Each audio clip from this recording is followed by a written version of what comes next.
Could the Oklahoma Sooners be on the verge of landing another 2025 commitment? We'll talk about that and more on today's episode of Locked On Sooners.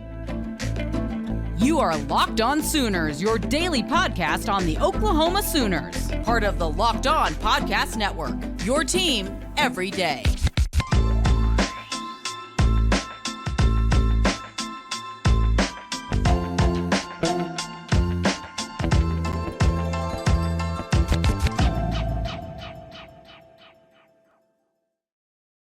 What's up, Sooner Nation? Welcome to Locked On Sooners, and thank you for making Locked On Sooners your first listen every single day. We're free and available on all podcast platforms and on YouTube. Hit that subscribe button and that notification bell to let you know when new episodes drop.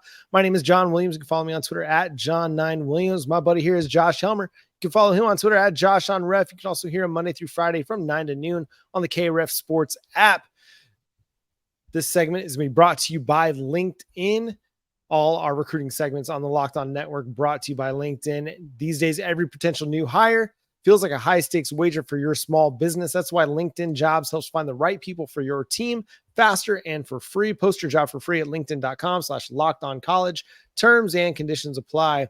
And Josh, the big recruiting nugget of the day is the decommitment of four-star tight end, Washington, Oklahoma native, Nate Roberts from the Notre Dame Fighting Irish.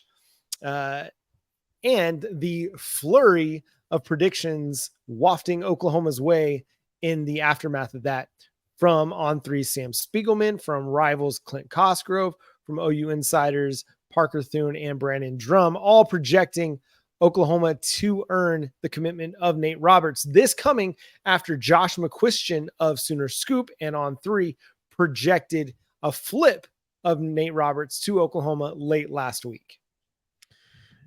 It feels like obviously the writing is on the wall that Nate Roberts soon will be joining the fast start to 2025 for Oklahoma. And it's obviously a big time get. I mean, it was somebody, I think, for Oklahoma fans that you look at it and 33 grabs, upwards of 700 yards, the 11 touchdowns, 21.4 per catch. Big part of a Washington team that so close for so many years, right? And he was one of the pieces that got them there, and then obviously finally took them over the top in a state championship game. And that was notable locally. And you look at it and you just thought, obviously here's a high major talent. And pretty much every recruiting analyst agreed with that. 6'4", 230, whatever you want to say that he measurables in at. And right now, you look at 24/7 Sports, number 2 tight end nationally, the second-ranked player in the state of Oklahoma. So pretty much everybody looked at the tape already and said, okay, this is a high major talent, a not just a Power 5 guy, but a blue blood Power 5 guy. And that was backed up by the offers from Notre Dame, Alabama, you name it. And Oklahoma fans look at this and say, well, wait a second, why is this guy going out of state? Why is this guy going to Notre Dame? And lo and behold, now it looks like obviously Oklahoma is going to they've already got the decommitments happened. And Oklahoma, it seems like the writing is on the wall for them to get the commitment for what is arguably the best player in state, John.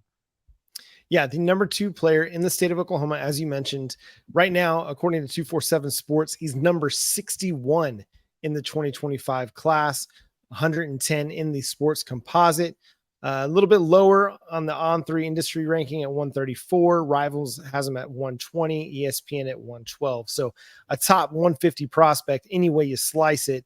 But based on 247 Sports, their rankings alone, he's a top 75 prospect. Again, you're looking at one of the top players in the state of Oklahoma, which has become a priority for Brent Venables and his staff to find the talent that's here, recruit it well, and not let it get out of state. I mean, a very athletic guy, a dude that going into his junior year already has really great size for the position at 6'4", 230, has a chance to grow. He's obviously going to add functional weight to that frame over the next 2 years of high school, in addition to whenever he gets on a college campus, goes through the strength and conditioning programs, and he'll continue to grow and add strength and add weight.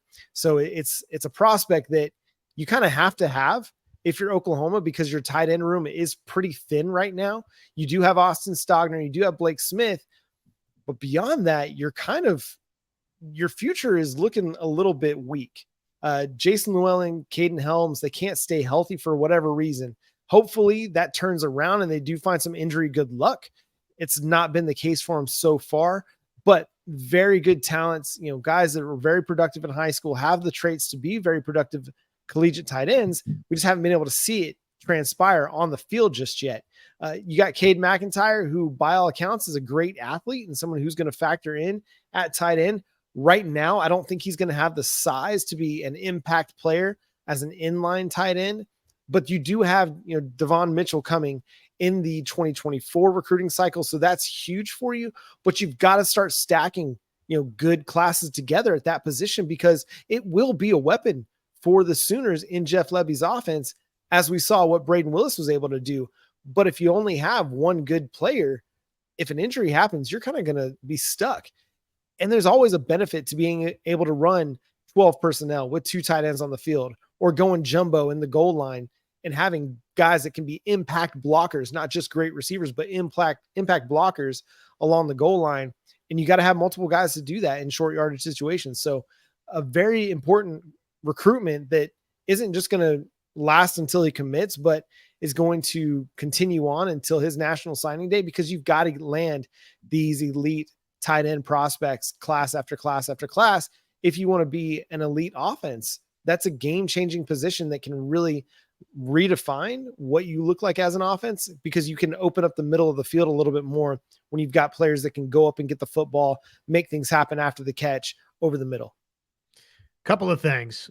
Number one, and you see this for a lot of these guys that are going from small school, Oklahoma, small school, wherever, into the high profile ranks collegially. They're a part of winning, right? But he's been a part of a lot of winning. Back-to-back baseball state championship teams. Obviously, we mentioned the football portion of it. So that's one thing that I like, right? Has been around winning. That a lot of times is the case, again, for folks making the jump from high school to college, but not in every situation. And, not to necessarily the degree that would be the case right here for Nate Roberts. So I like that part of it. Just fluid, the way that he moves for that size, right? Very, you said athletic, which, I mean, no brainer, right? I think most people would say it's like, well, yeah, he's a blue chip prospect that has offers from Notre Dame, Alabama, Oklahoma, Auburn, you name it, right? Obviously he's going to be athletic. He can move, but you turn on the tape and he does move really well for that size. And then, you mentioned you're going to need guys that can do more than just go catch the football, John. You want somebody that's a willing blocker, and you watch the tape, and that sticks out for Roberts. And Oklahoma's, going to have those guys going forward. 27 Power 5 offers, 10 from future SEC schools. I think that tells you everything you need to know about this kid. We're going to talk about what is going on in the 2025 class now that Oklahoma's up to 5 commitments, and why Kevin Sperry is such a big part of what's going on in this recruiting cycle for the Sooners. We'll also talk about Peyton Bowen and what he had to say following today's practice, and really how much of an impact he could make as a true freshman a little bit later in the show. First, I'm going to talk to you about our friends over at Nutrafol. If you're suffering from hair loss, thinning hair, whatever it may be, you might need to check out Nutrafol. You don't have to choose between better hair growth and your health. Nutrafol provides a whole body health approach for men that promotes healthier hair. No drugs, no compromises, just better hair. A lot of us, we think losing our hair is inevitable, but you can take it back. You can take control of your hair's future with Nutrafol's science-backed hair growth supplement for men. Did you know that 80% of men will experience hair thinning in their lifetime? It's normal, but it doesn't have to be your fate. You can get ahead of thinning with Nutrafol. Nutrafol is the #1 dermatologist recommended hair growth supplement, clinically shown to improve your hair growth, visible thickness, and visible scalp coverage. So take the first step to visibly thicker, healthier hair. For a limited time, Nutrafol is offering our listeners $10 off your first month subscription and free shipping when you go to Nutrafol.com/men and enter the promo code LOCKEDONCollege. Find out why over 4,000 healthcare professionals recommend Nutrafol for healthier hair. Nutrafol.com/mend, spelled Nutrafol.com/men, and enter promo code Locked On College. That's Nutrafol.com/men, promo code Locked On College. Now with Kevin Sperry at the helm of Oklahoma's 2025 recruiting class, the Sooners already have 5 commitments in the cycle. We've talked about how they're getting a head start on that front. And a lot of it, you can probably come back to the fact that they've got their quarterback committed, and he committed so early. We talked about it back in March. He was the first commitment of the 2025 cycle, and he beat the 2024 cycle to the punch, getting ahead of the game. And since then, Oklahoma's added Grayson Harris, a 4-star wide receiver prospect. They've added Jaden Nickens, a 4-star wide receiver prospect. And they've added Elijah Thomas, a 4-star wide receiver prospect. 1 out of Texas, 2 out of Oklahoma. They've also added Kamari Moore, a defensive tackle prospect out of Lee Summit North. So how big is it? And then we can talk with Nate Roberts as well. Sperry, Elijah Thomas, Nate Roberts, all spent time together in a throwing session. It's been huge that Kevin Sperry has been so out front with recruiting and what he's trying to accomplish in this 2025 recruiting cycle. Well, first off, if I'm an Oklahoma fan, I already love Kevin Sperry for a number of different reasons. From the moment that he committed, John, it was, I don't really need to look around anymore. I found what I liked. This is where I want to be, is Oklahoma, and I'm committing to that. It was rock solid from day one in that. Okay, then we fast forward, right? Okay, obviously transfers into Carl Albert, which has been a historical power in the state of Oklahoma. So not only does he commit to Oklahoma, he comes to the state of Oklahoma, John, and then all of a sudden turns into just this, the point man, if you will, of this 2025 class for OU. So if I'm a Sooner fan, man, I'm in love with Kevin Sperry already. And you know what? There's a lot to like on tape, and he's only going to get better in terms of that arm that can sling it for days, and those feet that turn him into a dual threat quarterback for sure. The definition of that. So he on his own football merit, right? His own quarterbacking merit. You're probably pretty enamored with the player that Kevin Sperry is, will continue to grow into be, and then what he'll be down the line for OU. But man, all of that packaged with what he's doing in this class for OU, John, it's not a novel concept. We've heard folks say this before. The best thing a lot of times that can happen for a recruiting class is you get a high profile quarterback as a member of that class, as a part of it early, because then guess what? They go out and they do this. They find skill guys, and they find a tight end or two. Oh, running back says, you know what? We're going to have something special. Maybe a couple of blue chip offensive linemen, and we'll see, right? Occasionally a defensive guy or two. And I think it's pretty obvious that Kevin Sperry has taken that role, John, that we kind of hear. Maybe it's cliche. Maybe you hear it a lot, but we hear that about quarterbacks early in classes. He's taken that role, and he's kind of taken it, and sounds like it's on steroids right now for Oklahoma. Yeah, there was a great piece written by James Jackson over at Sooners Illustrated and 247 Sports that I thought really kind of highlighted what Sperry has been doing. And it was about Jaden Nickens' commitment. Kevin Sperry showed up to the commitment, and, speaking to James Jackson, Nickens said about Sperry showing up, I could have committed to anywhere else. I didn't even tell Kevin. So him just showing up really shows what a brotherhood really means at the University of Oklahoma.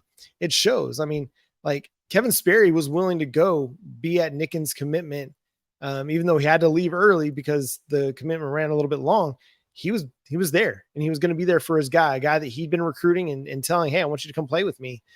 He showed up, and that kind of stuff matters. Like, showing up for people matters. And to see Sperry doing that for prospects across the board is really cool to see, and organizing throwing sessions and things like that. It feels as if he's kind of years ahead of where he should be in a leadership standpoint, already organizing throwing sessions with guys like Elijah Thomas, who ended up being a 2024 or 2025 4-star wide receiver commit, out of Chakotah. Like, that's a big time get for Oklahoma, and this 2025 recruiting class in the state of Oklahoma is going to have some elite talent.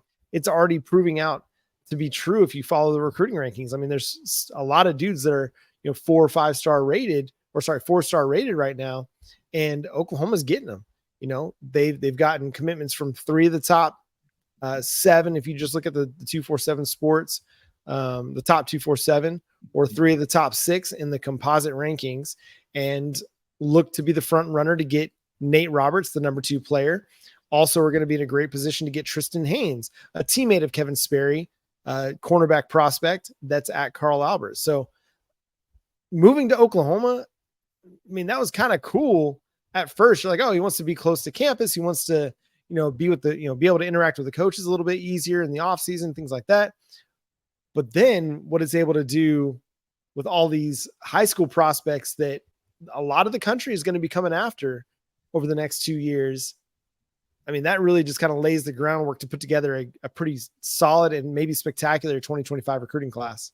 And if we haven't said it very directly, just right here, right now, Kevin Sperry is a big part of the reason that Nate Roberts is all of a sudden decommitting from Notre Dame and is strongly projected to wind up committing to Oklahoma. And let's call it a flip, right? Even though technically he's decommitted, it's not automatically a flip, but that's a big part of it because of the throwing sessions that Kevin Sperry's been having with Roberts, with Nickens, with a lot of these guys in the state of Oklahoma. And, to your point, what you were talking about just there with showing up for people in life, right? In work, every element of your life, it gets back to, John, first off, you're right.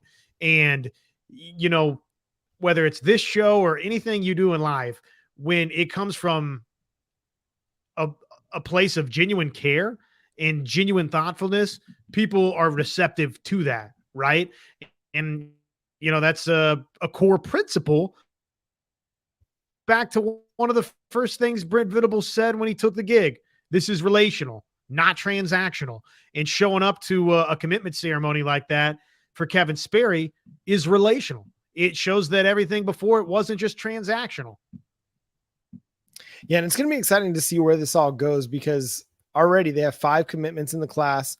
They look to be trending toward Nate Roberts getting a 6th commitment, and we haven't even reached their junior year of the cycle, and that's phenomenal. They're number 3 right now in the 247 team sports rankings, behind Georgia and Alabama, but that'll have a chance to continue to climb, and potentially if they can, some of these guys are 5 stars or turn into 5 stars, then that rating will climb. But number 3 behind Alabama and Georgia is nothing to sneeze at. And that's pretty solid work. Last thing we're going to talk about on today's show is Peyton Bowen. How much are they throwing at him? And is he just taking it all in? It really does sound like it. Jesse Crittenden over at OU Insider 24 at Rivals now. Sorry. OU Insider Rivals asked Bowen the question, are you moving around a whole lot? And Peyton Bowen said, yeah, I'm playing like 5 different positions. And as I'm brainstorming what those 5 different positions could be, here's what I kind of came up with. I can't confirm it with anybody, but free safety, strong safety, nickel corner, cheetah, which Brent Venables said he was going to play some cheetah back in the spring. Cornerback? Is it possible that Peyton Bowen could be in the mix to start at corner or at least get some snaps at corner? I don't think there's any doubt that that's what's going on. I mean, you hear 5 positions. There's 5 defensive back positions at Oklahoma, and really, almost anywhere, right? In college football, NFL. I mean, I don't think Peyton Bowen magically is playing linebacker for Oklahoma, right? He probably could if he added weight and, made that his genuine ambition going forward. But I think it's pretty clear, obviously, he came to Oklahoma to be a defensive back. So I would say to me, yes, it signals that he's working out there at least a little bit, John. And basically that's Oklahoma. You could, if you want to be pessimistic, they need help at corner. They need more depth there. But I tend to look at it glass half full in the perspective of this coaching staff, either corner or safety, feels like they've got things ironed out pretty good. And Peyton Bowen's too good to not play, right? He's too good to not give an opportunity somewhere. That's kind of how I'm reading it too, is they're just looking for opportunities to get him on the field, and they're going to throw as much at him as they possibly can to see what sticks and to see how they can put him out there. Brent Venables admitted that they were too shy about playing their young guys a year ago.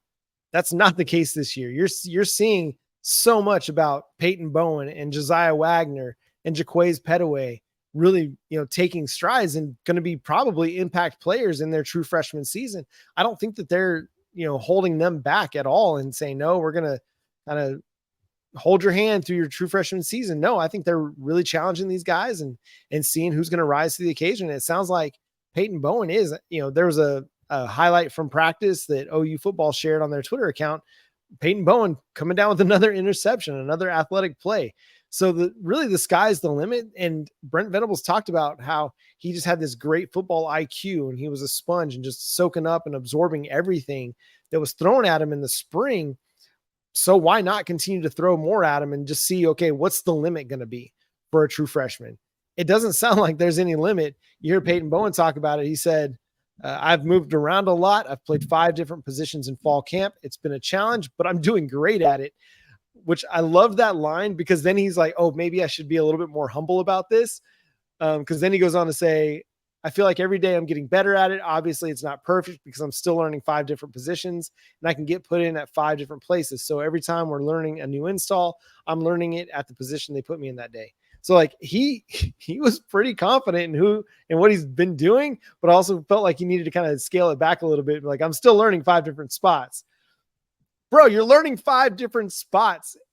If you want to say you're great, that's okay. That's the kind of attitude you want out of a cornerback or a safety. You want somebody who feels confident and capable of being out there on an island, out in space all by themselves, and out there to make a play.